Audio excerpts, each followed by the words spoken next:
நாமத்திற்கு மகிமை. நேற்று நாம் தியானித்த வண்ணமாக யூதா புத்திரரும் தங்கள் பிதாக்களின் தேவனாகிய கர்த்தரை சார்ந்து கொண்டபடியினால் எல்லாவற்றையும் மேற்கொண்டதாக நாம் பார்த்தோம். ஆம், யுத்தங்கள், பிரச்சனைகள் அந்த தேசத்தில் வரும்போது யூதா புத்திரர் தேவனையே சார்ந்து வாழ்ந்ததாக, இஸ்ரவேலரோ அவர்களும் தேவ ஜனங்கள் தான்.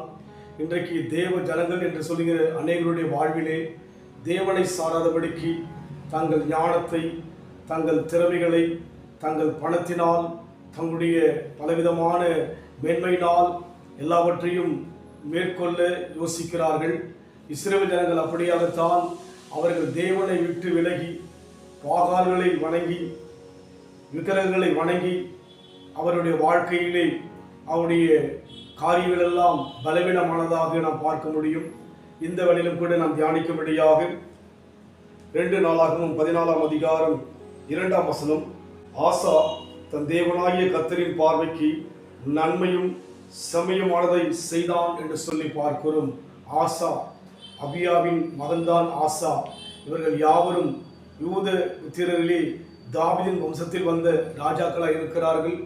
தாவீது எப்படி தேவனை தேடி அவருக்குள்ளாக வாழ்ந்தார், அதுபோல இவர்கள் யாவரும் அந்த தாவீதினுடைய அந்த கட்டளை பிரகாரமாக தாவீது வாழ்க்கையில் நடந்த அந்த வைராக்கியமான வாழ்க்கை நிமித்தமாக அதை கண்டு இவர்கள் தேவனை சார்ந்து வாழ்ந்தார்கள். இங்கே சொல்லப்பட்ட இந்த ஆசா என்பவர் கர்த்தரின் பார்வைக்கு நன்மையும் செம்மையுமான காரியங்களை செய்வதாக பார்க்கிறோம். ஒன்றை தெளிவாய் புரிந்து கொள்ள வேண்டும். நம் தேவன் நம்மை காண்கிறவராக, நம்மை பார்க்கிறவராக இருக்கிறார் என்கிற ஒரு விசுவாசம் நமக்குள் வரும்போது நமக்குள்ளாக தேற்றிக்கொள்ள முடியும். ஆகார் என்கிற பிள்ளை குறித்து வேதத்தில் பார்த்திருப்போம். அவள் ஆபிரகாமினாலும் சாராளினாலும் தள்ளப்பட்ட போது, வேதனையோடு விரக்தியோடு வனாந்தர வழியில் போகின்ற போது, அவள் பிள்ளை சாகுபடியான ஒரு சோதனை வருகின்ற போது அவள் கலங்கினதாக பார்க்க முடியும்.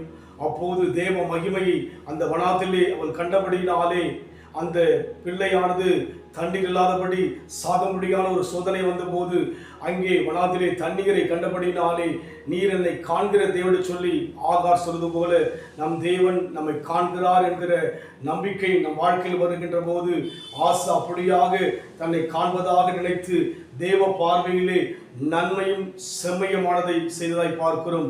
இன்றைக்கு நாம் யாவரும் தேவ பார்வையில் இருக்கிறோம் என்று சொல்லி நாம் செய்கின்ற ஒவ்வொரு காரியங்களும் நன்மையானதும் செம்மையானதும் ஒழுங்கானதும் உண்மையுள்ளதுமாய் இருக்கின்ற போது நிச்சயமாகவே நீ என் பார்வைக்கு அருமையானபடியினால் கனம் பெற்றாய் என்ற வார்த்தையின் பிரகாரமாக நம் வாழ்க்கை ஆசீர்வதிக்கப்படும். இங்கே ஆசாவுடைய வருஷங்கள் ஆசீர்வதிக்கப்பட்டது. அவன் ராஜ்யம் உண்மையாகவே மேன்மையானதாக வேதத்தில் பார்க்கிறோம். அதனால் இன்றைக்கு நம் வாழ்க்கையில் கூட தேவன் நம்மை காண்கிறார் என்கிற அந்த அனுபவத்தை நம் வாழ்க்கையிலே நினைத்து தேவனை ஸ்தோத்திரித்து நன்மையும் செம்மையுமான காரியங்களை செய்ய நம்மை கொடுப்போம். உலகம் நெருக்கையில் நீரோ அணைக்கி, உலகம் நெருக்கையில் நீரோ அணைக்கி, உமது அணைப்பிலே அந்த வெறுப்பை மறைக்கின்றேன், உமது அணைப்பிலே அந்த வெறுப்பை மறைக்கின்றேன், உம்மை நோக்கி பார்க்கின்றேன், உம்மை நினைத்து துதிக்கின்றேன், உம்மை நோக்கி பார்க்கின்றேன், உம்மை நினைத்து துதிக்கின்றேன். அவர் நம்மை காண்கிறபடியினால், அவர் பார்வைக்கு முன்பாக நாம் இருக்கிறபடியினால் நன்மையும் செம்மையுமான காரியங்களை செய்ய நம்மை கொடுப்போம்.